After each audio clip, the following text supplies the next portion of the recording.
Salamlayıram hər birinizi yeni mövzu izahatından. Bugün sizinlə biz birlikdə Azərbaycanın müasir dövründən müstəqillik qazanan Azərbaycandan danışacağıq.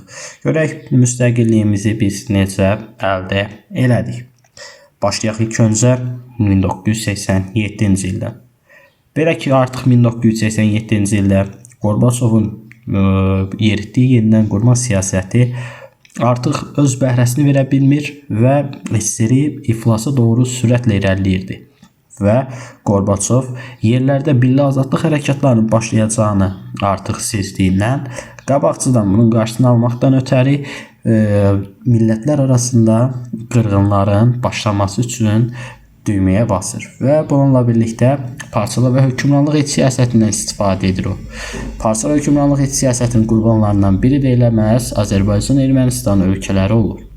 Belə ki, 1987-ci ildən Ermənistanda milliyyətçilik hərəkatı həddindən artıq sürətli şəkildə artır. Hətta orada bizim bir deyək ki, erməni müəllifi Zori Balanyan, onun bir kitabı var, Ocaq kitabı. Həmən kitabda o dənizdən dənizə Ermənistan, böyük Ermənistan kimi Ermənistanı türklərdən təmizləmək bu kimi fikirlərə, şüarlara yer verir və artıq ermənilərin düşüncə tərzlərinə daha da çox belə deyək, qondarma fikirlər, ifrat fikirlər yeridirdilər. Elə 1987-nin sonlarına yaxın Azərbaycan SSR-nin ərazisinə daxil olan Gədəbəy və Qazax rayonlarının 1000 hektarlarla ərazisinin Ermənistana verilməsi barədə bir məsələ qaldırılır. Həmən məsələyə o dövrki hakimiyyətdə olan Kamran Barovun hökuməti düzgün reaksiya verə bilmir və az qalsın torpaqlar itirilir. Ancaq bu hadisə yerli əhalinin səyi nəticəsində baş verə bilmir. 1988-ci ilin yanvarı. Danışaq Azərbaycanın, daha doğrusu Qərbi Azərbaycanlıların öz vətənlərindən ikinci deportasiyası. Birinci deportasiya bildiyimiz kimi 1948-53-cü illərə əhatə etmişdi. İkinci deportasiya deyildikdə isə biz nəzərimizdə saxlayırıq 1988-in yanvarından 1991-ci ilə qədər əhatə edən dövrü. Azərbaycanlıların ikinci deportasiyası beləliklə 88-ci ilin yanvarında Mehri və Qafan rayonlarından ilk əhalinin köç eləməsi, Qarabağa pənah gətirməsi ilə başlayır və bu ardıcıl sürətdə davam edir. 1988-in yanvarından artıq Ermənistanda yaşasın türksüz Ermənistan, Ermənistandan türklər çıxarılmalı kimi şüarlar irəli sürülür və fevral ayında Xankəndində də ermənilər çox böyük miqyasda çıxışlar edirlər. Buna qarşılıq olaraq Azərbaycanda da ilk xalq hərəkatı 1988-ci ilin fevral ayının 19-unda qalxır. Biz də ilk dəfə olaraq belə deyək də düşmənə qarşı, ermənilərə qarşı etiraz mitinqi keçiririk. Bu etiraz çıxışı ilə birlikdə biz vuruluyuruq. Azərbaycan xalq hərəkatı başlayır. Azərbaycan xalq hərəkatı neçənci ildə başlayıb? 1988-ci ilin fevral ayının 19-unda. Bu Bakı şəhərində ilk dəfə xalq çıxış edir, xalq hərəkatı başlayır. Xalq hərəkatının başlamasının ən əsas səbəblərini vurğulayaq. Birincisi, ermənilərin, Dağlıq Qarabağdakı ermənilərin separatçı fəaliyyətləri, Sovet rəhbərliyinin erməni millətçilərini himayə eləməsi, öz hökumətimizin, Azərbaycan SSR hökumətinin buna qarşı hər hansı bir tədbir etməməsi və həmçinin Ermənistandan sürətli şəkildə Qərbi Azərbaycanlıların deportasiyasının başlanması. Bu 4 əsas səbəbdən dolayı 1988 fevral ayının 19-unda Azərbaycanda ilk xalq çıxışı başlayır, xalq mitinqi, beləliklə Azərbaycan xalq hərəkatı başlayır. Davam edək. Bu hadisələr sürətli bir şəkildə cərəyan edib 1988-ci ilin fevral ayının 28-də daha böyük bir bədbəxt hadisə baş verir. Bu hadisə Azərbaycan SSR hökumətinin nə qədər belə deyək ki, zəif olmasından bizə xəbər verir və nə qədər belə deyək də yaratmaz bir siyasəti yeritməsindən xəbər verir. Belə ki, 1988-ci il fevral ayının 28-29-u günlərində Sumqayıt fitnəsi adlanan bir hadisə baş verir. Sumqayıt faciəsi olaraq da düşür tarixə. Belə ki, erməni əsilli adı Qriqoryan idi. Paşa ləqəbi götürür bu adam özünə və Ermənistan hökuməti tərəfindən göndərilib Sumqayıt şəhərinə. Get orada erməniləri qır. Silah verilib, ermənidir. Azərbaycan adı götürüb Paşa adını və gəlib Azərbaycanlı adı altında Sumqayıtda öz soydaşlarına, ermənilərə qarşı soyqırım həyata keçirir, erməniləri qırır. Və bu hadisədən sonra isə onu həbsə atsalar da Azərbaycan hökuməti, Azərbaycan belə deyək, ictimaiyyəti düzgün şəkildə rəy verə bilmir buna. Belə ki, bizim jurnalistikamız, bizim Azərbaycan hökuməti bunun bir erməni olduğunu dünya vaxtında sübut edə bilmir və Ermənistanda isə bu xalqın qəzəbinə səbəb olur. Ermənistanda sürətli bir şəkildə xəbər yayılır ki, Azərbaycanlılar Sumqayıtda erməniləri qırır, ermənilərə qarşı soyqırım həyata keçirir. Əslində olan bu qabaqcadan planlaşdırılmış bir ermənilərin öz belə deyək, törətdiyi hadisə idi.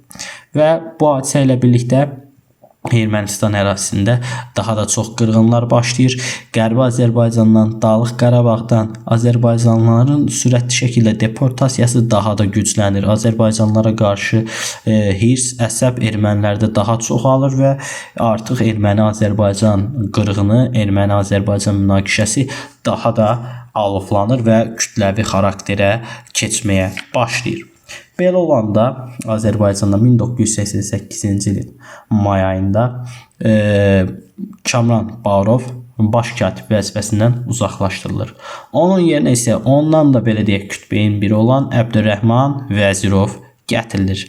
Nə düzgün şəkildə Azərbaycan dilini bilə bilirdi, nə düzgün şəkildə bir cümlə qura bilir. Moskvanın kuklası kimi Azərbaycanı idarə edirdi. Və onun hakimiyyət dövründə də Azərbaycanın başına gəlməyən hadisə qalmayacaqdır. Beləliklə, Kamran Bağırov hansı hadisələrdən sonra istifaya göndərildi? Yadda saxlayaq, Sumqayıt hadisələr, Sumqayıt fitnəsindən sonra. Davam edək. Beləliklə, 1988-in mayından artıq kimdir katib olan? Əbdürrəhman Vəzirovdur. Keçək 1988-in, daha doğrusu 89-un yanvarına. Belə ki, 1989-un yanvarında Dağlıq Qarabağ Muxtar Vilayəti ərazisində xüsusi idarə komitəsi təşkil olunur. Qısaltma ilə XİK. Bunu ruslar təşkil edib, rəhbər təyin edirlər Volski. Volski öz komitə sədri olduğu dövrdə Dağlıq Qarabağda, bu xüsusi idarə komitəsinin sədri olduğu müddətdə Dağlıq Qarabağ ərazisindən, Xankəndindən xüsusilə ən böyük fəaliyyət onun Xankəndi şəhərindən bütün Azərbaycanlıların qovulub çıxarılması olur. Belə ki, 1989-un artıq yayına gəldiyimizdə, 1989-un yanvarında açılmışdı bu komitəmiz. 1918-in yay ayına gəldiyimizdə artıq Xankəndində bir dənə də olsun Azərbaycanlı vətəndaş qalmamış. Hətta DQMV-nin, yəni Dağlıq Qarabağ Muxtar Vilayətinin rəhbər vəzifələrində bir nəfər belə Azərbaycanlı qalmamışdı. Bütün hakimiyyət rus və ermənilərin əlinə keçmiş və faktiki olaraq Azərbaycan SSR-nin nəzarətindən çıxmışdı Dağlıq Qarabağ Muxtar Vilayəti. Bu da vəziyyəti daha da gərginləşdirmişdi. Belə olduqda Azərbaycan hökuməti 1989-cu ilin sentyabr ayının 23-də bir qərar qəbul edir. Azərbaycan SSR-nin suverenliyi haqqında konstitusiya qanunu. Həmən Azərbaycan SSR-nin suverenliyi haqqında qanunda nədən bəhs olunur? Deyilir, Azərbaycan SSR-nin ərazisində onun icazəsi olmadan hər hansısa bir sərhəd dəyişikliyi baş verə bilməz. Azərbaycan SSR öz ərazisində suveren hüquqlara malikdir. Suveren yəni azad hüquq deməkdir. Suveren hüquqlara malikdir və Azərbaycan SSR-nin razılığı olmadan hər hansısa bir sərhəd dəyişikliyi baş verə bilməz.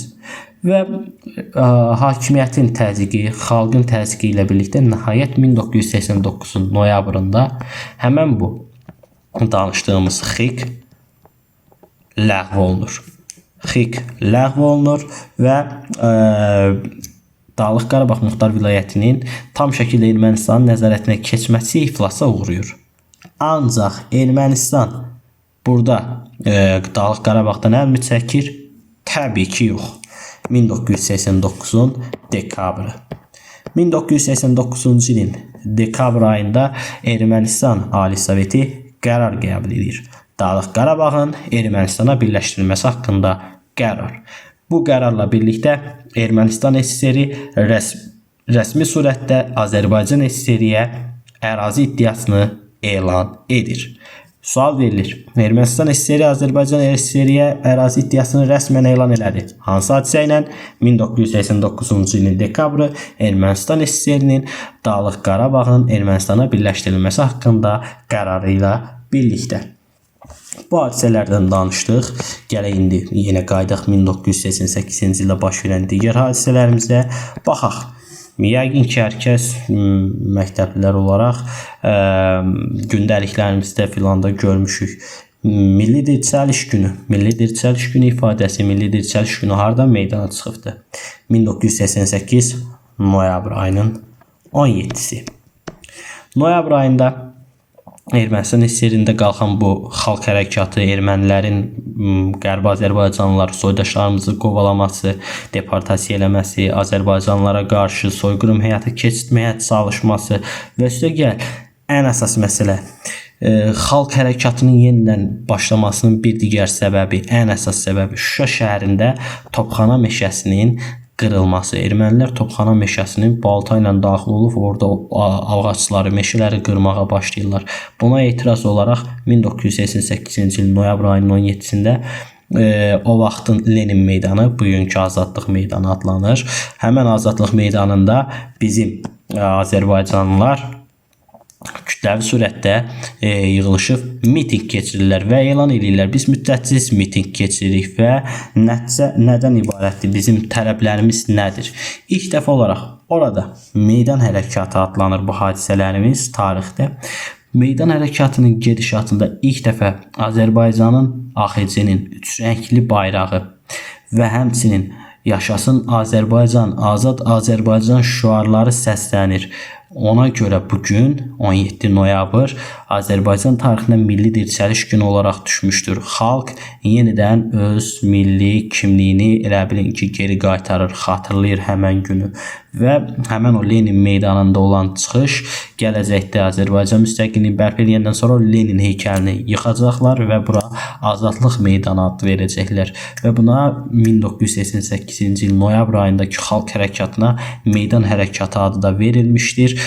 Və gələcəkdə həmən gün noyabr ayının 17-si milli dirçəliş günü olaraq Azərbaycan tarixinə keçəcəkdir.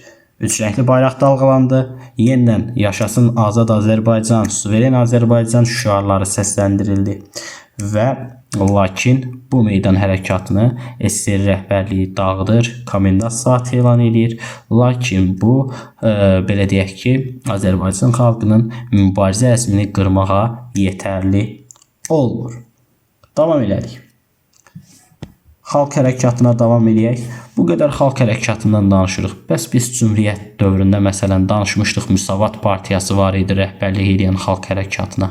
Bəs indi hal-hazırda bəs 80-ci illərdə Azərbaycan Azadlıq hərəkatına rəhbərlik edən orqan nə idi?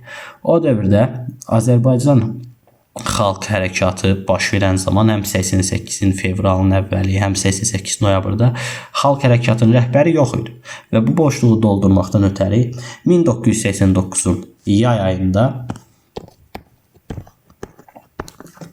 bir partiya, Azərbaycan Xalq Cəbhəsi partiyası yaranır. Diqqət, AXC idi yenə bunun qısaltması. Azərbaycan Xalq Cümhuriyyəti ifadəsi ilə qarışıq düşməsin. Bu partiya adıdır. Azərbaycan Xalq Cəbhəsi. Rəhbəri isə Əbülfəz Elçibəy olmuşdur və beləliklə 1989-un yayında Azərbaycan Xalq Cəbhəsinin yaradılması ilə birlikdə Azərbaycan Azadlıq hərəkatına rəhbərlik edəcək partiyada yaranmış olur və xalq həmən o partiyanın arxası ilə gedir. Və nəhayət Əbdürrəhman Vəzirovun istifası ilə bağlı belə deyək, xalq öz tələblərini səsləndirməyə başlayır artıq 89-cu ilin sonlarından. Bu tələblər birazdan reallaşacaq, danışacaq. Tamam. Azərbaycan Xalq Cəbhəsi xalq hərəkatına rəhbərlik elədiyi dövrdə hansı belə deyək ki, qazanclar əldə elədi, hansı üstünlükləri qura bildi? 1. Dekabr ayının 30-u 1989-cu il Gəncə adı yenidən bərpa olundu. Kirovabad adı, Yelizavetpol adı bir dəfəlik silindi. Dekabr ayının 31-i isə Naxçıvandan tutaraq bütün Azərbaycan-İran sərhədi boyu ərazilərində yerləşən sərhəd naqilləri hamısı söküldü və Şimali Azərbaycanla Cənubi Azərbaycan Azərbaycan arasında tam şəkildə əks əlaqə, yəni qarşılıqlı əlaqə yenidən bərpa olundu və məhz həmin hadisəyə görə biz dekabr ayının 31-ni Azərbaycanlıların həmrəylik günü olaraq qeyd edirik. Davam keçdik 1990-cı ilə. Görək 1990-cı ildə nə baş verir. 1990-cı ilin yanvar ayı Azərbaycan üçün pis başlayır. Belə ki, yanvar ayının 15-də ermənilər bugünkü Göygöl, o dövrün Xanlar rayonunun Quşçular kəndinə hücum edir və burada bir sıra qırğınlar həyata keçirirlər. Bu qırğınlardan sonra Azərbaycan Xalq Cəbhəsi bu tiplə qırğınların qarşısını almaq düşmənə mübarizə göstərməkdən ötəri 1990-cı ilin yanvar ayının 15-də Milli Müdafiə Şurası yaradır. Diqqət, bu ifadələrə diqqətlə yanaşaq. Nə yaradıldı? Milli Müdafiə Şurası. Məqsəd erməni qırğınlarının qarşısını almaq. Yəni bu silahlı bir təşkilat kimi yaradılıbdır. Ardıyla Milli Müdafiə Şurası özünü müdafiə dəstələri təşkil edir. 1990-cı il yanvar ayının 19-u ermənilər yenə boş durmur. Bu səfər Naxçıvana hücum edir.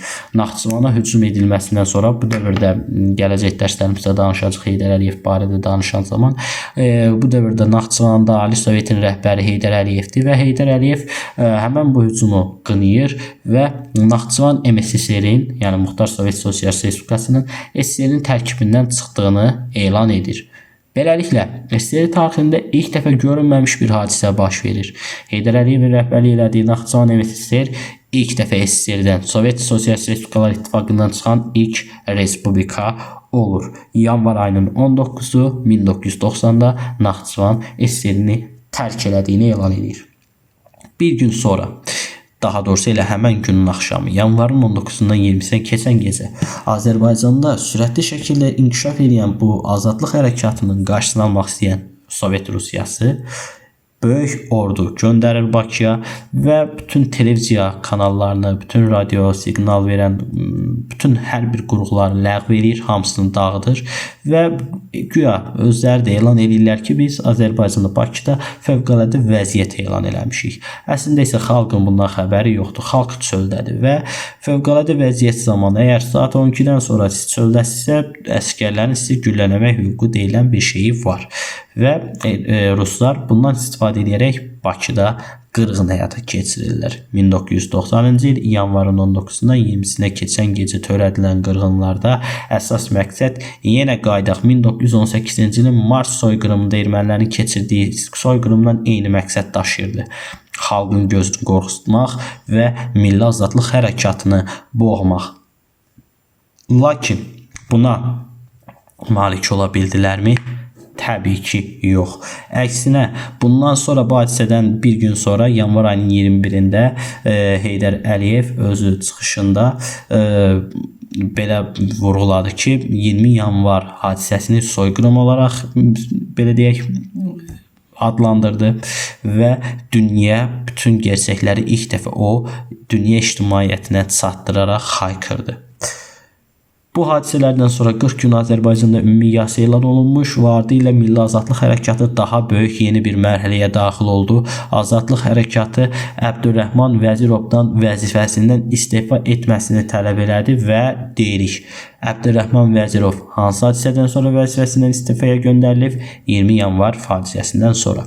Kamran Barov Sumqayıt hadisəsinə görə, Əbdürrəhman Vəzirov isə baş katiblikdən nəyə görə uzaqlaşdırıldı? 20 yanvar hadisələrində günahlandırıldığı üçün. Davam.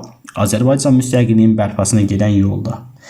1990-cı ilin yanvarı baş katib vəzifəsi dəyişir, yeni və sonuncu Azərbaycan SSR-nin baş katib vəzifəsinə Ayaz Mütəllibov gəlir. Ayaz Mütəllibovun katiblik vəzifəsi qısa olacaq, belə ki 1990-cı ilin may ayında SSR-də yeni bir vəzifə, prezident vəzifəsi təsis olunur. Prezident vəzifəsi yaradılır və Ayaz Mütəllibov da Azərbaycan SSR-nin prezidenti olur. Azərbaycan Respublikasının ilk prezidenti kim olmuşdur? Cavabımız Ayaz Mütəllibov. Davam. 1991 fevral ayının 5-i Azərbaycan Ali Soveti mühüm bir qərar qəbul edir. Bu qərara əsasən 1. Azərbaycan SSR-dən Sovet Sosialist sözü götürülür. Artıq Azərbaycan SSR yox, 91-ci ilin fevralın 5-dən biz nə deyəcəyik? Azərbaycan Respublikası. Artıq SS, Sovet Sosialist sözü yoxdur. Fevralın 5-də yazaq, bura görsənsin. Davam. İkinci bir məsələ. Üç rəngli Azərbaycan bayrağı dövlət bayrağı statusu alır. Beləliklə, AXC-nin bizə miras qoyduğu üç rəngli Azərbaycan bayrağı yenidən dövlət bayrağı statusunu aldı. Bu 91-ci il fevral ayının 5-də qəbul olunan qərar idi. Nə oldu? SS, Sovet Sosialist sözü götürüldü, Azərbaycan Respublikası adlandırıldı və üç rəngli bayrağa dövlət statusu verildi. Ardı ilə Sovet rəhbərliyi bu dövrdə SSR artıq iflasın eşiyindədir, çox az qalıbdı. 91-ci ilin martında SSR-nin saxlanması barədə bütün ittifaq respublikalarında bir referendum keçirilir. 1991-in martında Naxçıvan həmən bu referendumda iştirak etməkdən imtina edir və Naxçıvanın bundan imtina etməsi ilə birlikdə Azərbaycan Respublikasının hökuməti isə birbaşa olaraq deyir ki, biz bunu boykot edirik. Ümumiyyətlə bu referendumu biz qanuni olaraq saymırıq. Beləliklə nə Naxçıvan Muxtar Respublikası, nə Azərbaycan Respublikası belə deyək ki, SSR-nin saxlanması haqqında referendumda 91-ci ilin martında iştirak etməmişdirlər. Davam. 91-in avqustu Gorbaçov istirahətdə olan vaxtı Krım yarımadasında Moskvada bir çevriliş həyata keçirməyə çalışır kommunistlər və Dövlət Fövqəladə Vəziyyət Komitəsi yaradırlar. Həmən bu Moskvada yaradılan Dövlət Fövqəladə Vəziyyət Komitəsi bütün SSR ərazisində fövqəladə vəziyyəti elan edir və məqsədlərini elan edirlər ki, biz SSR-ni iflasdan qurtarmağa çalışırıq. Lakin həmən bu fövqəladə vəziyyətin elan olunmasına bütün ittifaq ölkələrində etirazlar qalxır. Azərbaycanda da bu fövqəladə vəziyyətə ləğv olunması üçün AXC-nin Azərbaycan Xalq Cəbhəsi partiyasının binasının qarşısında xalq miting keçirir və həmən mitinglərdə 91-in avqustunda Azərbaycan xalqı gəlin görək nə tələb edir. 1. Prezident seçkiləri dayandırılsın. İkincisi, Ali Sovet buraxılsın. Komünist partiyası ləğv olunsun. Respublikadakı bu elan olunmuş fövqəladə vəziyyət ləğv olunsun və Dağlıq Qarabağ Muxtar vilayətində Azərbaycanın suveren hüquqları bərpa olunsun. Bu 91-in avqustunda Azərbaycan Xalq Hərəkatının çıxışının əsas tələbləri idi. Və 91-ci ilin avqustun 30-da Azərbaycan Respublikası qərar qəbul edir. Görək avqust ayında qəbul olunan qanun nədir? Dövlət müstəqilliyi bərpa etmək haqqında qanun. Həmən dövlət müstəqilliyinin bərpa edilməsi haqqında qanunda Azərbaycan Respublikası Ali Soveti Azərbaycan Respublikasının müstəqilliyinin bərpa olunduğunu elan edir. Diqqət! Azərbaycan Respublikası öz müstəqilliyini nə zaman bərpa etdiyini elan edir? 91-ci ilin avqust ayında.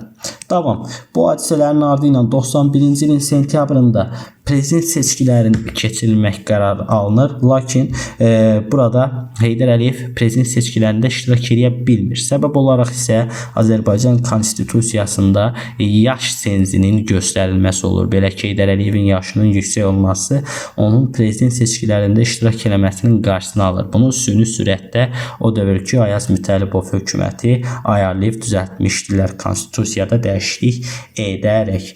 91-ci ilin sentyabrında nəhayət bir digər bir hadisəmiz Azərbaycan Komünist Partiyası fəaliyyətini dayandırır. Beləliklə 1920-ci ilin fevralında yaranmış Azərbaycan Komünist Partiyası fəaliyyətini 1991-ci ilin sentyabr ayında dayandırdığını elan edir və 1991-in oktyabrında isə Ali Sovet buraxılır. Ali Sovetin əvəzinə isə Azərbaycanda Milli Şura yaradılır. Milli Şura. Baxaq, bu Milli Şuranın məqsədi nədir? Eyni ilə AXC-dək kimi Milli Şura bir növ parlamentin səlahiyyətlərini daşıyan bir qanunverici orqan kimi yaradılmışdı. Ardı ilə 91-ci ilin oktyabr ayının 18-i. Gəldik ən əsas məsələ. Müstəqillik bərpa günü nə zamandır? Oktyabr ayının 18-i. Belə ki, Azərbaycan Respublikasının dövlət müstəqilliyi haqqında konstitusiya aktı qəbul olunur 91-ci il oktyabr ayının 18-də. Həmən konstitusiya aktında 1. Azərbaycanın dövlət müstəqilliyi bərpa olunur. 2. Azərbaycan Respublikası Azərbaycan Xalq Cümhuriyyətinin hüquqi varisi elan olunur və deyilir, biz artıq 1922-ci il SSR-nin yaradılması haqqında müqavilədən çıxmışıq. Biz artıq həmən Azərbaycan SSR-si deyilik. Beləliklə oktyabr ayının 18-də Azərbaycan dövləti yenidən ikinci dəfə müstəqilliyini bərpa edir və 91-ci ilin oktyabr ayının 18-də Azərbaycanda 3-cü respublika dövrü başlayır. 3-cü respublika dövrü bu günə qədər də davam edir. Konstitusiya aktına görə Azərbaycan unitar dövlətdir. Azərbaycan dünyəvi dövlətdir. Unitar dövlət deyiləndə bilirsiniz nə nəzərdə tutulur? Var federativ, var unitar. Federativ dövlət odur ki, sənin tərkibində hər hansısa muxtariyyəti olan milli azlıqların muxtariyyəti olur və onlar öz-özlərini idarə edə bilirlər. Məsəl üçün Rusiya federativdir. Onun içərisində Dağıstan Respublikası var, Tataristan, Başqırdistan və s. ilə axır. Onlar milli azlıqlardır və özlərinin muxtariyyəti var. Amma Azərbaycan federativ dövlət deyil. Azərbaycan unitardır, tək hakimiyyətli bir dövlətdir. Bir rəhbərlik var. Vahid bir rəhbərlik. Dünyəvi ölkədir, yəni din dövlətdən ayrıdır.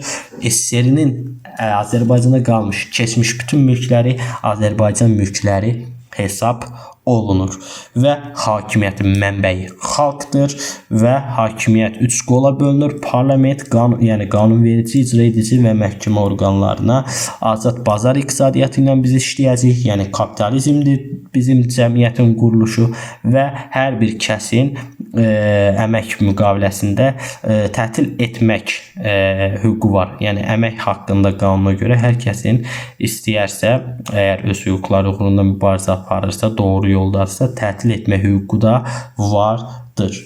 Hər kəsin seçilib seçilmək, fikir azadlığı, söz azadlığı kimi hüquqlar da həmən bu konstitusiya aktında öz əksini tapır. Davam. Lakin Azərbaycan hökuməti indi müstəqilliyini bərpa elədi. Ancaq bir məsələ var. Referendum keçirilməlidir. Referendum nədir? Xalq səs verməsi deməkdir referendum. Belə ki, sən dövlətin müstəqilliyini elan edə bilərsən, ancaq xalq qəbul edirmi? Xalqın təsdiqi də lazımdır bunun üçün. Lakin o dövr ki, Azərbaycan rəhbərliyi Rasim Mütəllibov hələ biraz şübhədədir. Deyir görəsən SSR dağılacaq ya yox. Ancaq SSR də çox uzun müddət yaşamır. Belə ki, 91-ci il dekabr ayının 8-də Brest şəhərində SSR-nin dağıdılması, SSR-nin ləğvi haqqında qol çəkilir Ukrayna, Rusiya və Belarusiya hökumət rəhbərləri tərəfindən və müstəqil dövlətlər birliyi yaradılır SSR-nin əvəzinə. Və beləliklə artıq 1922-ci ildə imzalanan İttifaq müqaviləsi Sovet Sosialist Respublikalar İttifaqı dövləti 1991-in dekabrın 8-də qanuni şəkildə varlığını itirir. 91-ci ilin dekabr ayının sonlarında isə Qorbaçov da vəzifəsindən istefa verir və beləliklə tam şəkildə artıq ortada hər hansısa bir SSR dövlətindən söhbət gedə bilməz. Elə bu hadisələrdən sonra 91-ci il dekabr ayının 29-da Azərbaycan dövlət müstəqilliyinə dair, dövlət müstəqilliyinin bərpa olunmasına dair referendum keçirilir və həmən referendumda xalqa sual verilir. Siz Azərbaycan Respublikasının dövlət müstəqilliyinin bərpa olunması haqqında konstitusiya aktına tərəfdarsınızmı? Və xalq yekdilliklə buna bəli rəyini verir və beləliklə Azərbaycan Respublikası qanuni şəkildə xalq tərəfindən də təsdiqlənir. Beləliklə biz deyirik müstəqillik yolunda ilk addımlar.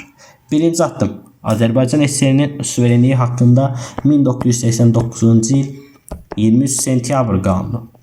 İkinci, 1991-ci il fevral ayının 5-i, hansı ki SSR sözü götürüldü, dövlət bayrağı qəbul olundu. 1991, 18 oktyabr azadlığı bərpa olunma haqqında konstitusiya aktı. Nəhayət sonuncu bir addımımıza baxaq, referendum. Referendum isə 1991-ci il dekabr ayının 29-da keçirildi və beləliklə Azərbaycan bu mərhələli şəkildə öz müstəqilliyini tam şəkildə bərpa elədi. Biz Respublikamız yaralanandan sonra Azərbaycan Respublikasının xarici siyasətdə iki əsas istiqaməti var idi ilk vaxtlar. 1. Dövlət müstəqilliyini möhkəmləndirmək. 2. Azərbaycan Respublikasının legitimliyini, yəni qanuniliyini xarici dövlətlər tərəfindən tanıdılması. Azərbaycan Respublikasının müstəqilliyini ilk tanıyan dövlət 91-ci il noyabr ayının 9-da Türkiyə, ardından isə Rumıniya, Pakistan, İsveçrə, İran və s. dövlətləri olur. Lakin dünyanın o dövrdə dövrdə ən böyük fövqəladə dövlət olan ABŞ 92-ci ilin oktyabr ayında azadlığı müdafiə aktına 907-ci bir düzəliş əlavə edir.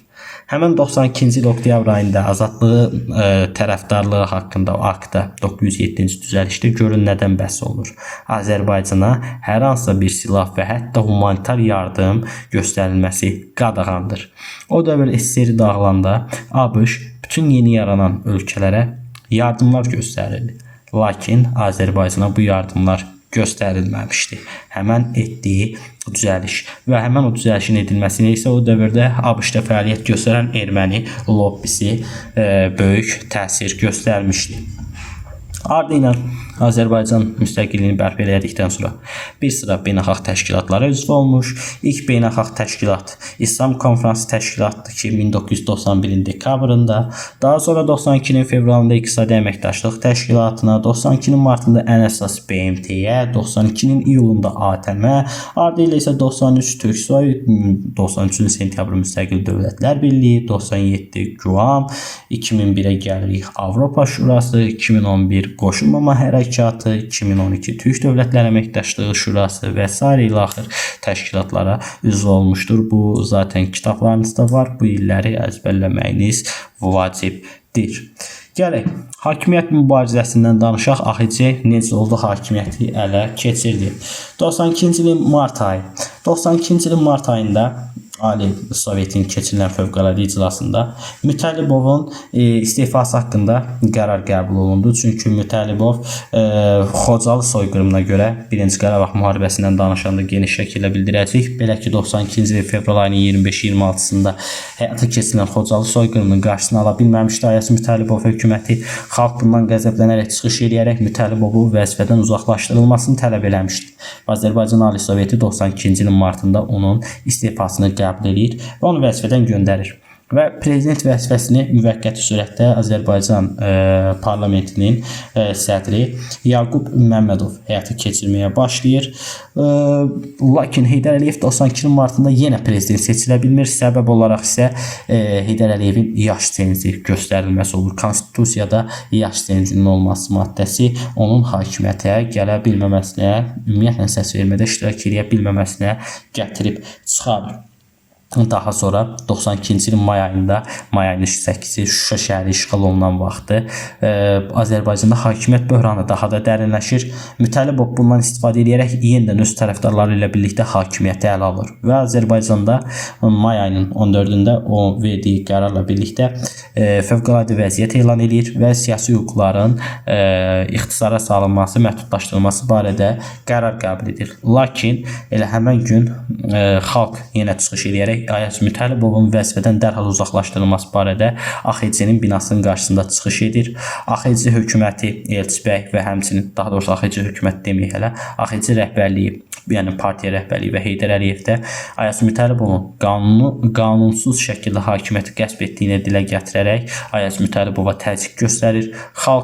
Xalqla birləşən Azadlıq Hərəkatının rəhbərlərinin təzyiqi ilə birlikdə Ayaz Mütəllibov vəzifədə daha uzun müddət qala bilmir. Elə may ayının 18-də Laçının işğal olunmasından sonra məcbur vəzifəsindən istifaya gedir, ölkədən qaçır.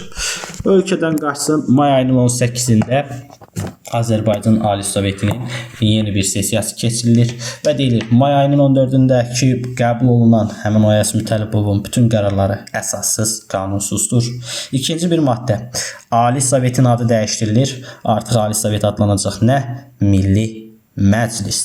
Milli Məclis. Milli Məclis hakimiyyətdə olub düz 92-ci ilin may ayının 18-dən düz 95-ci ilin noyabr ayının 12-sində parlament seçkiləri keçirilənə qədər. Parlament səlahiyyətləri daşıyıbdır. 91-in oktyabrında Milli Şura var idi. 92-nin may ayının 18-də isə nə var artıq Ali Sovetin əvəzinə? Milli Məclis var. Və prezident vəzifələrində İsa Qəmbərov icra eləməlidir müvəqqəti surətdə. Və İsa Qəmbərovun prezident vəzifəsini icra eləməsi ilə birlikdə AXC öz Azərbaycan Respublikasının hakimiyyətini legitimləşdirir. Yəni qanuniləşdirir. Beləliklə 92-ci il may ayının 18-də Ali Sovetin qərarları əsasında nə baş verdi? Ali Sovet ləğv olunub, əvəzinə Milli Məclis yaradıldı, ona parlament səlahiyyəti verildi. Prezident vəzifəsini isə müvəqqəti surətdə götürdü İsa Qəmbərov və bu hadisə ilə birlikdə may ayının 18-də AXC, Azərbaycan Xalq Cəbhəsi hakimiyyətini legitimləşdirdi. Və 92-ci il iyun ayının 7-sində keçirilən prezident seçkilərində AXC-nin rəhbəri olan Əbülfəz Elçibəy prezident seçkilərində xalq səs verməsində böyük səs çoxluğu toplayaraq prezident seçildi. Onun prezidentliyi dövründə vahid komandanlıq yaradıldı orduda. Bununla yanaşı Azərbaycanın pul vahidi manat dövrəyə buraxıldı. Bununla yanaşı ilk dəfə hal-hazırda bizim istifadə etdiyimiz universitetlərə qəbul imtahanında test üsulu ki var. Həmin o test üsulu ilk dəfə Elçibəyin dövründə gətirilmiş və işğalçı Rus SSR qoşunlarını Azərbaycandan çıxaran şəxs isə elə məhz Elçibəy olmuşdur. Lakin SSR-nin digər respublikalardan fərqli olaraq Azərbaycan SSR ərazisindən ordusunu sürətli şəkildə çıxartmış. Bu biraz baxanda müsbət cəhət kimi görsənir, amma əslində mənfi cəhətləri çoxdur.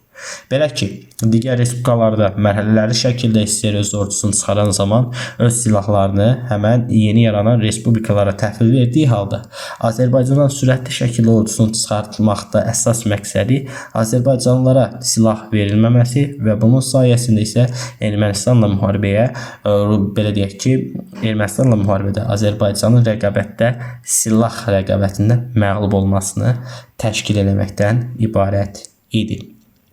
Gələn dərsimiz inşallah 1-ci Qarabağ müharibəsindən danışacağıq. Ona qədər sağ olun, salamat qalın. Gələn dərs saatlarında görüşərik.